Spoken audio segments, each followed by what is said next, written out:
Salut à toi, bienvenue sur cette toute nouvelle vidéo de la chaîne Les Objets Fantastiques. N'oublie pas de t'abonner pour ne rien manquer des objets fantastiques. Bonne vidéo.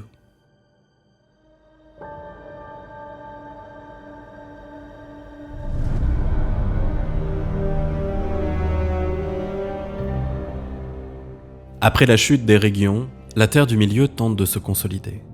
Les années passent, puis les siècles, comme si le monde cherchait à reprendre son souffle. Les royaumes se remettent en place, lentement. Les elfes renforcent leur refuge et travaillent à leur dissimulation. Les nains consolident leurs portes et s'isolent de plus en plus sous leurs montagnes. Les hommes fondent de nouvelles cités sur des terres encore instables. Mais sous cette surface tranquille, quelque chose serpente en profondeur.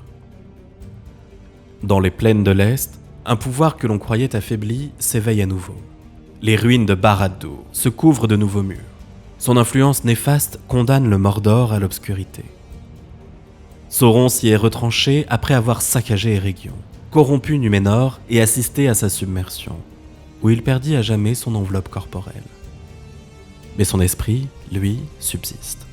Une présence qui n'a plus de forme s'étend à nouveau vers le nord et vers le sud. Au même moment, les porteurs des Neufs changent. Leurs royaumes disparaissent, leurs visages s'effacent, leur voix se perd dans le temps. Il ne reste d'eux que des silhouettes résistantes aux âges, de plus en plus sensibles à l'appel grandissant de leur maître. Ailleurs, sous les montagnes, les nains comptent leurs pertes, mais ils ne sont pas au bout de leur peine. Leur cupidité a suscité l'intérêt des dragons. Les dracs de feu se rapprochent de leur butin tant convoité. Les trésors amassés sous les montagnes par les descendants de Durin se retournent lentement contre eux. Les elfes sentent le monde s'éloigner d'eux. Comme un sol qui s'enfonce, ils renforcent leur refuge, travaillent à la dissimulation de leur sanctuaire. Pourtant clairvoyants, ils ne se doutent pas que l'ombre va revenir hanter les terres du milieu. Les hommes, eux, tentent de bâtir des royaumes solides, sans voir que leur fondation repose sur une terre en mouvement. Les réfugiés de Numénor voient cette terre comme leur avenir, sans imaginer ce qui les attend. Rien n'indique encore qu'une guerre approche.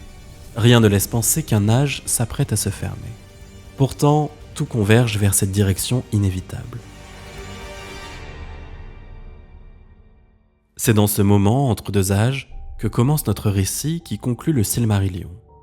Une période où les royaumes grandissent et déclinent, où les ultimes entraides se créent et où l'anneau unique poursuit une destinée qui n'appartient qu'à lui. Avant que les épées ne s'entrechoquent, avant que les bannières ne soient levées, avant que la dernière alliance ne soit nommée.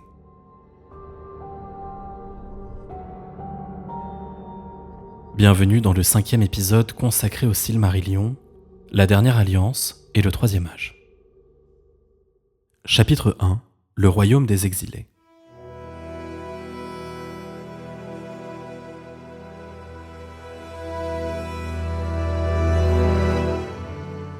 Lorsque les dernières flammes des Régions s'éteignirent, en 1697 du 2e âge, Elrond mena les survivants vers le nord-est, dans les monts brumeux.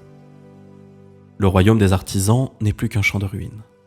Les Myrdailles ont été brisées, leurs forges réduites au silence, et les routes qui menaient autrefois à Aoline sont désormais jonchées des stigmates de la guerre menée par Sauron, furieux de ne pouvoir récupérer les 3 anneaux elfiques. Ceux qui survivent suivent Elrond, héros du roi des elfes Gil-galad. Son autorité naturelle et son don de clairvoyance poussent les elfes à le suivre presque machinalement, comme si le simple fait d'avancer empêcherait leur propre disparition.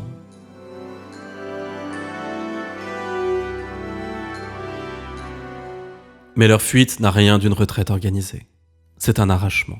Les blessés tombent en chemin. Les plus jeunes peinent à suivre. Et même les elfes des Régions, connus pour leur maîtrise et leur calme, sentent la panique approcher.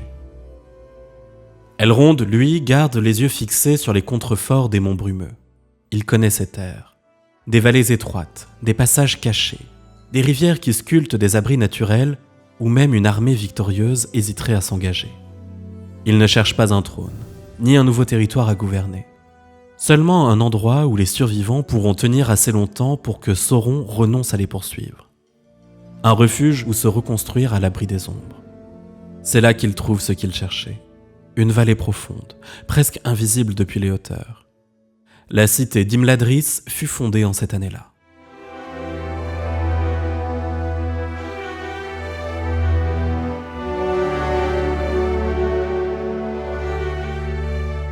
Elle naquit car il n'existait plus d'autre solution, parce qu'Eregion était tombé, parce que le nord ne possédait plus aucun rempart, parce que les elfes rescapés devaient panser leurs blessures. Et dans cette blessure, la Terre du Milieu tenta de recouvrer ses forces pour les batailles à venir qui semblaient alors inévitables. Sauron est affaibli, mais pas vaincu. Son esprit demeure lié à l'anneau unique qu'il conserve précieusement. Dans ce monde encore instable, les 3 anneaux des elfes sont placés en sécurité. Celebrimbor les avait forgés sans que Sauron ne puisse les corrompre. Vilya, l'anneau de l'air, en possession de Gil-galad, le haut roi des elfes. Narya, l'anneau de feu, confié à Círdan, au Havre Gris. Et Nenya, l'anneau de l'eau, propriété de Galadriel, loin des régions menacées. Ils effectuent leur mission.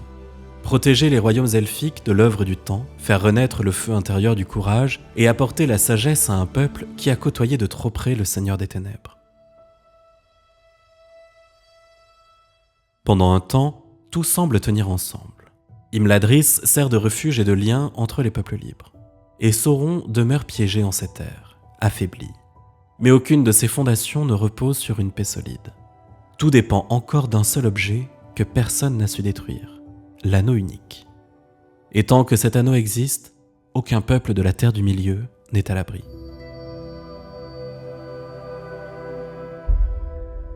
Chapitre 2. Les Neufs et le roi sorcier. Lorsque les survivants des régions gagnent Imladris et que les royaumes d'Elendil prennent forme, une autre histoire plus discrète continue de se propager dans l'ombre.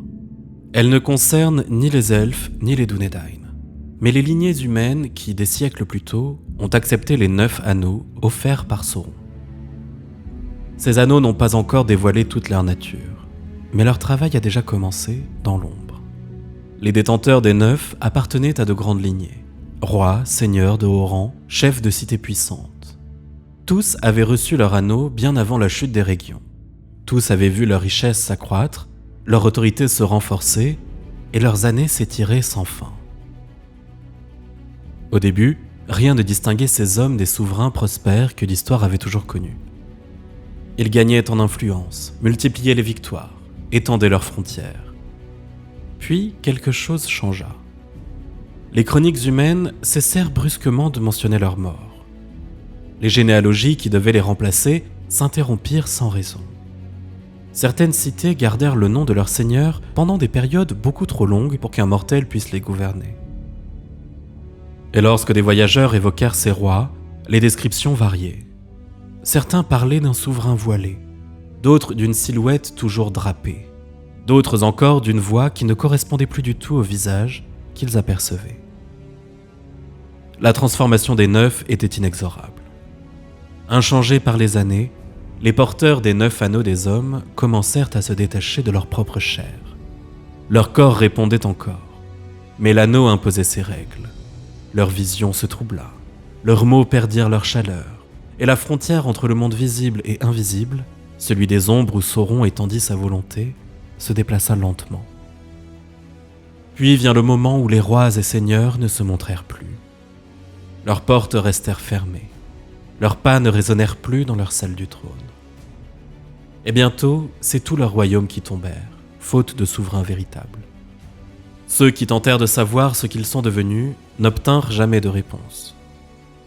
Mais lorsque les archivistes du Gondor croisèrent celles du Lindon, un constat s'imposa.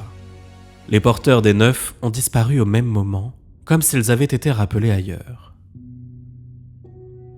Les rumeurs venues de l'Est évoquent des silhouettes encapuchonnées, traversant les déserts, les plaines et les forêts, insensibles à la fatigue et insensibles au temps, et se déplaçant toujours par 9.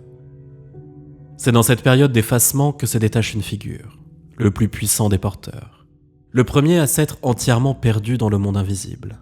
celui que les légendes appelleront le roi sorcier.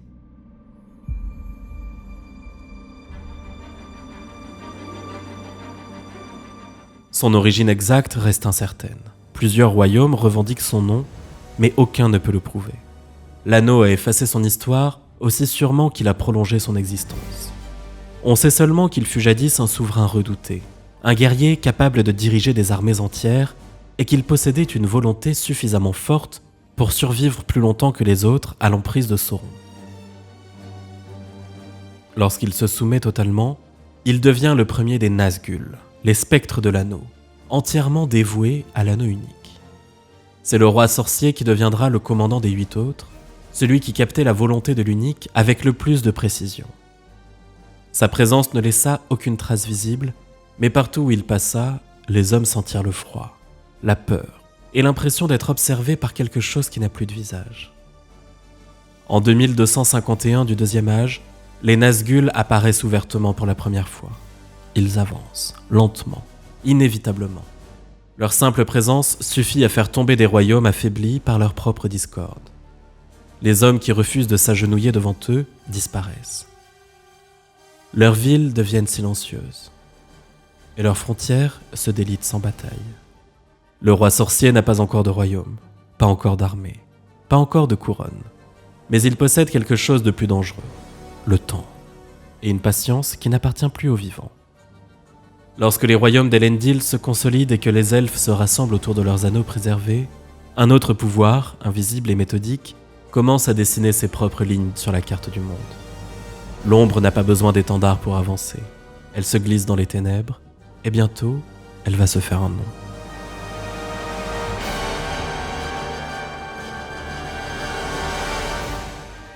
Chapitre 3 – Gondor et Arnor.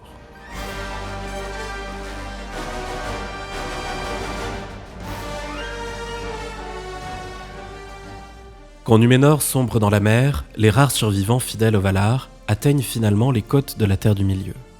Ils ne sont plus des colons, ni des conquérants, mais un peuple brisé qui cherche un sol solide où recommencer. À leur tête marche Elendil, avec ses 2 fils, Isildur et Anarion, les derniers garants d'un monde disparu. Leur arrivée matérialise la réapparition d'une puissance que la Terre du Milieu n'avait plus connue depuis des millénaires. Accueillis par Círdan et Gil-galad sur les côtes du Lindon, Elendil entreprit la reconstruction de son peuple en exil. Un an après son arrivée en Terre du Milieu, il franchit le fleuve Lune et établit en l'an 3320 du Deuxième Âge le royaume d'Arnor, au nord, alors que ses fils Isildur et Anarion donnèrent naissance au royaume du Sud, le Gondor. L'Arnor devint rapidement un territoire de mémoire. Ses cités rappelèrent le passé perdu, ses archives conservèrent les traditions des anciens rois et ses habitants cherchèrent la paix. Les cités du Gondor s'élevèrent sur les rives de l'Anduin, Minas Ithil, la tour de la lune, Minas Anor, la tour du soleil couchant, et Osgiliath, la cité des étoiles. Véritable pont où les 2 frères gouvernèrent ensemble. Le Gondor représentait l'éclat d'une puissance nouvelle, bâtie pour durer, pour surveiller l'Est, pour contenir toute menace qui pourrait renaître là où Sauron avait établi son domaine. À cette époque, beaucoup crurent que le Mordor resterait silencieux. Barad-dûr semblait abandonné. Les plaines d'Orodruin paraissaient désertes. Mais ce calme n'était qu'un masque. La volonté de Sauron n'avait jamais quitté cette terre. L'unique existait, il demeurait lié à son maître, et tant qu'il subsistait, Sauron pouvait retrouver une forme, une force, un corps. Les Dúnedain ignoraient ce détail crucial. Pourtant, ils sentaient l'air plus sourd qui pesait sur l'Est. Dans la rumeur persistante de silhouettes qui revenaient hanter les frontières du monde des hommes. Car tandis que l'Arnor et le Gondor s'organisaient, les Nazgûl, eux, venaient de se révéler. Les 9, désormais liges de Sauron, avançaient lentement dans les terres orientales. Ils se rassemblaient, se regroupaient, comme s'ils attendaient un signal. Et ce signal survint en 3429 du Deuxième Âge, lorsque Sauron retrouva assez de force pour frapper à nouveau. plus discret qu'autrefois, mais toujours aussi méthodique. Il lança un premier assaut contre le Gondor. Minas Ithil, la cité de la Lune, tomba sous son attaque. Les survivants fuirent vers Minas Anor, tandis qu'Isildur s'échappa de justesse. Désormais, la rumeur devint un constat irréversible. Le Mordor n'était pas mort. Sauron n'était pas défait. L'ombre n'avait fait que patienter. Le Gondor ne pourrait pas tenir seul, et l'Arnor, malgré sa prudence, serait entraîné dans la guerre. La Terre du Milieu comprit alors ce qui commençait. Une guerre qui dépasserait les frontières de tous les royaumes. Une guerre où les elfes et les hommes devraient, pour la première fois depuis des siècles, combattre côte à côte, en formant une alliance, et peut-être même la dernière. Chapitre 4. La guerre de la dernière alliance.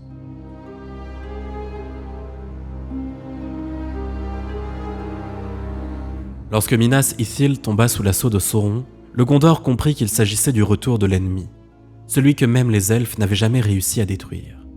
Isildur prit la route du nord et traversa les terres de l'Arnor en toute hâte pour rejoindre Elendil.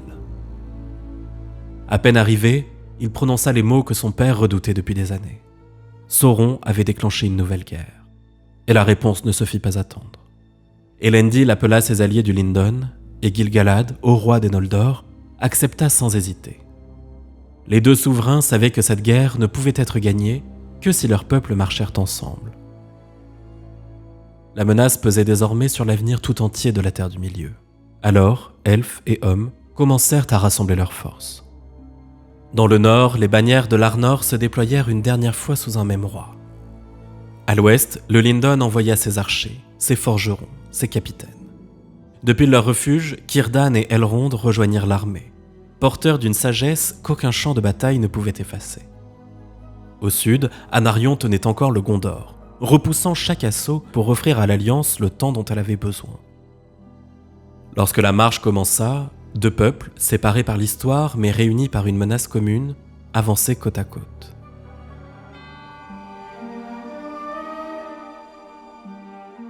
Les Noldor déployaient des armures forgées selon des traditions plus anciennes que la mémoire humaine. Les Dúnedain, survivants de Númenor, portaient les symboles d'un royaume englouti, mais non brisé. Cette union n'effaçait pas leurs différences, mais elle faisait naître une force que Sauron n'avait pas anticipée. La grande armée descendit l'Anduin, libéra la cité d'Osgiliath et repoussa Sauron vers l'est qui s'enfonça dans son plateau de Gorgoroth. Là commença le siège de Barad-dûr.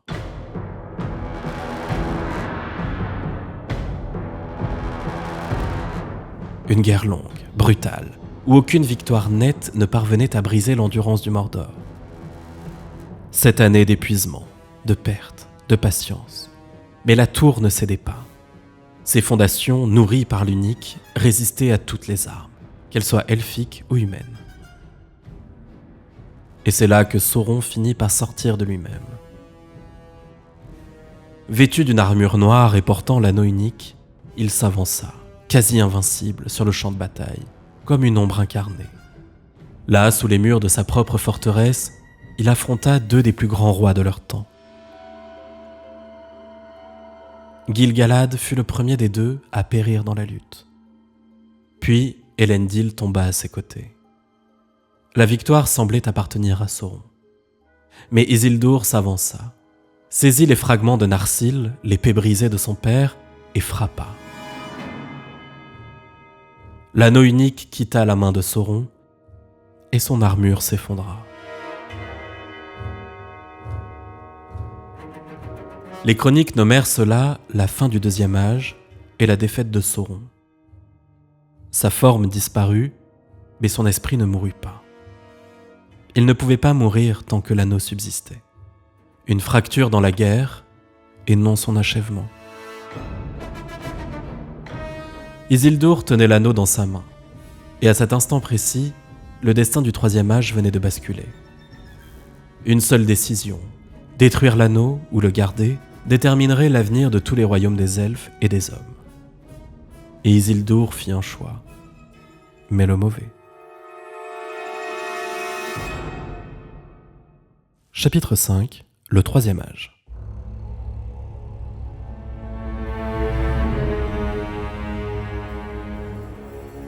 Après la chute de Sauron, la Terre du Milieu entra dans le Troisième Âge. Ce n'était pas un renouveau ni un temps de reconquête. C'était un intervalle. Une période étrange où les royaumes tentaient de se relever, tandis que l'ombre, amputée mais non détruite, persistait dans ses fissures invisibles. Isildur, devenu roi des Dúnedain, ne demeura pas au sud. Il pleura son frère Anarion, tombé durant le siège de Barad-dûr, et planta à Minas Anor le fruit sauvé de Nimloth, l'arbre blanc de Numénor, pour enraciner son héritage dans la cité du Gondor. 2 millénaires plus tard, la cité blanche prit le nom de Minas Tirith. Isildur remonta vers l'Arnor, mais son voyage fut bref. Sur les champs d'Iris, au bord de l'Anduin, une embuscade d'orques tomba sur sa compagnie. La bataille fut violente et meurtrière. Isildur, acculé, tenta de fuir en remontant le fleuve, invisible grâce au pouvoir de l'anneau. Et pourtant, l'anneau le trahit. Il glissa de son doigt, l'exposa aux flèches, et le roi disparut dans les eaux noires du fleuve. L'anneau plongea avec lui, et la rivière le garda. Le monde entier crut qu'il avait été perdu à jamais. À cet instant, la victoire de la dernière alliance perdit déjà une partie de son sens. Privé de son roi, l'Arnor resta stable durant quelques siècles avant de se fissurer. En 861 du Troisième Âge, après 10 générations de souverains, le royaume fut divisé entre les 3 fils d'Earendur, dernier roi d'Arnor: Arthedain, Cardolan et Rudor. Et cette fracture s'avéra fatale. Rudor tomba sous l'influence d'hommes venus de l'Est. Cardolan fut la cible d'attaque visant à faire tomber la tour d'Amon-Sul et fragiliser à jamais son royaume. Seul Arthedain conserva la lignée d'Isildur grâce au soutien militaire des elfes des Havres Gris, d'Imladris et de la Lorienne. Mais son territoire se réduisait d'année en année, rongé par les rivalités et les maladies. Pendant ce temps, le Gondor atteignit l'apogée de sa puissance. Ses cités étincelaient de la mémoire de Numénor. En guise de symbole emblématique de la vénération des 2 frères numénoréens qui avaient bâti le Gondor, vers 1250 du Troisième Âge, le régent Romen-Daci II fit bâtir 2 statues immenses, à l'effigie d'Isildur et d'Anarion, bordant l'Anduin, pour marquer la protection du Gondor par leurs figures iconiques. L'un tenant une hache, l'autre une épée, tous 2 tendant une main pour stopper les ténèbres à l'entrée de leur royaume.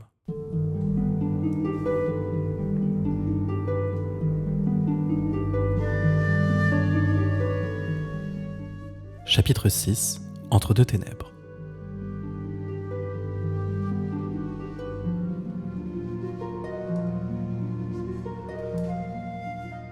Vers 1300 du Troisième Âge, un pouvoir inconnu s'installa dans l'extrême nord-est, au pied des monts d'Angmar.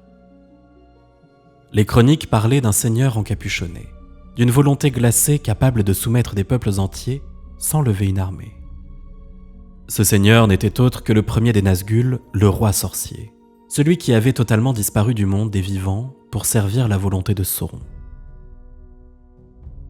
Angmar attaqua d'abord Rudor, puis Cardolan, avant de concentrer ses forces contre Arthedain. Le Gondor fut également secoué par la lutte fratricide, où 2 factions rivales déclenchèrent une guerre civile qui affaiblit durablement sa défense, amorçant le déclin du royaume. La Grande Peste de 1636 acheva de briser des régions entières, aussi bien au sud qu'au nord. Le nord sombra lentement, royaume après royaume, jusqu'à ce que Fornost tombe en 1974 du Troisième Âge. Les armées du Gondor, venues tardivement en temps renfort, ne purent que constater l'inévitable. L'Arnor n'existait plus. Au sud, Minas Ithil fut prise par les Nazgûl. Elle devint Minas Morgul, la tour de la sorcellerie noire, la capitale de leur mal. Sa cité sœur, Minas Anor, prit alors le nom de Minas Tirith, la tour de garde, comme pour rappeler aux ombres qu'elle serait toujours tenue en échec tant que la tour fondée dans la pierre tiendra. Au début du 3e millénaire du Troisième Âge, le dernier roi du Gondor, Eärnur, accepta un duel contre le roi sorcier Angmar, dont il ne revint jamais. Dès lors, le royaume fut confié aux intendants régnants, gardiens d'un trône vide et attendant le retour du roi. Et pendant que les royaumes s'effondraient l'un après l'autre, l'anneau, lui, poursuivait sa propre trajectoire. En 2463, un hobbit le découvrit dans le lit de l'Anduin. Ce jour-là, sa vie se brisa, et la créature qu'il devint, Gollum, s'enfonça dans un exil de ténèbres. L'anneau avait choisi un porteur qu'il pouvait modeler, fragiliser, user, jusqu'à ce qu'il ne lui reste plus qu'une seule obsession, conserver l'anneau, même si cela revenait à vivre dans la misère et les ténèbres. Les siècles passèrent, les royaumes s'appauvrirent, les frontières s'effacèrent. Les réfugiés devinrent des rumeurs, et la terre du milieu, peu à peu, oublia ce qu'elle avait pourtant sauvé une première fois. Mais parmi les ruines, certains signes persistaient. Les montagnes tremblèrent sous les coups du fléau de Durin. La terreur de Minas Morgul se répandit, si bien qu'aucun cavalier n'osait plus s'y aventurer. Les ombres qui revenaient hanter les plaines du Mordor ne se cachèrent plus. Et au loin, une promesse de retour. L'anneau unique n'avait pas dit son dernier mot. Quelque chose se préparait. Quelque chose que ni les hommes, ni les nains, ni même les elfes ne pourraient ignorer éternellement. Une époque s'achevait et une autre s'ouvrait.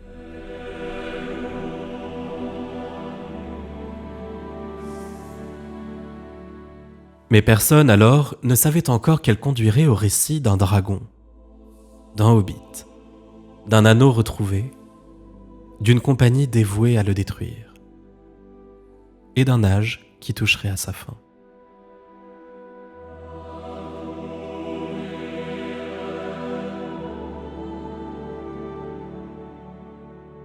La dernière alliance appartenait désormais aux archives des rois.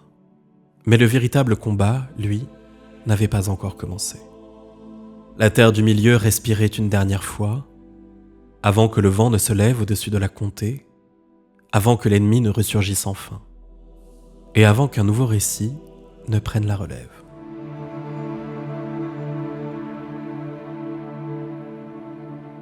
Cet épisode marque la fin de notre série sur le Silmarillion.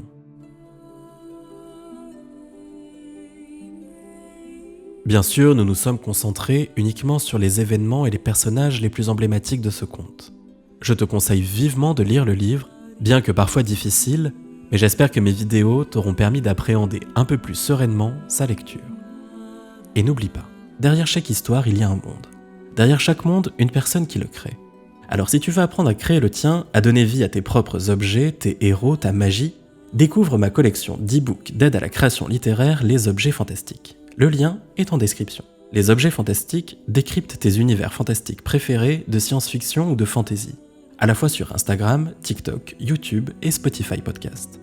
N'hésite pas à me dire en commentaire ce dont tu aimerais qu'on parle dans les prochains épisodes, et surtout,